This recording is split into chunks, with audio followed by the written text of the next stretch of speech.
Welcome to Aishu hand magic ருசிக்கலாமாக சீரீஸில் இன்றைக்கி நம்ம பார்க்க போகிறது சிம்பிள் அண்ட் டேஸ்டியான இறால் தொக்கு. ஒரு கடாயில் தேவையான அளவு எண்ணெய், 1 டீஸ்பூன் கடுகு, 1 டீஸ்பூன் சோம்பு, ஒரு கொத்து கருவேப்பிலை, ஒரு பெரிய வெங்காயத்தை சின்ன சின்னதாக நறுக்கி சேர்த்து நல்லா வணக்கிக்கோங்க.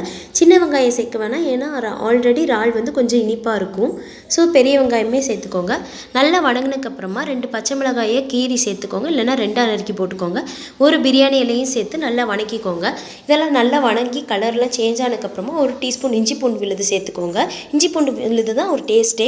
1/4 டீஸ்பூன் மஞ்சத்தூள், கொஞ்சம் வாசனைக்கு கொஞ்சம் சீரகத்தூள், கொஞ்சமாக கரம் மசாலா, 2 டீஸ்பூன் மிளகாத்தூள், 1 டீஸ்பூன் மல்லித்தூள், தேவையான அளவு உப்பு. நல்லா வணக்கினதுக்கப்புறமா அரைச்சி வச்சுருக்க தக்காளியை சேர்த்துட்டு தேவையான அளவு தண்ணி விட்டுக்கோங்க. கொஞ்சமாகவே விட்டுக்கோங்க, இறால் சுண்டக்கப்புறமா தண்ணி விட்டுரும். நல்லா மிக்ஸ் பண்ணிவிட்டு மூடி வச்சுட்டு ஒரு 4 நிமிஷம் கழித்து பார்த்தீங்கன்னா இந்த மாதிரி இறால் நல்லா சுருண்டு வந்திருக்கும். 4 நிமிஷம் வச்சா போதும், அதுக்கு மேலே வச்சா ரப்பர் மாதிரி ஆயிரும். அவ்வளோதாங்க. எடுத்து நீங்கள் உங்கள் ஃப்ரெண்ட்ஸோ ஃபேமிலிக்கோ சர்வ் பண்ணிங்கன்னா சும்மா அப்படி இருக்கும்.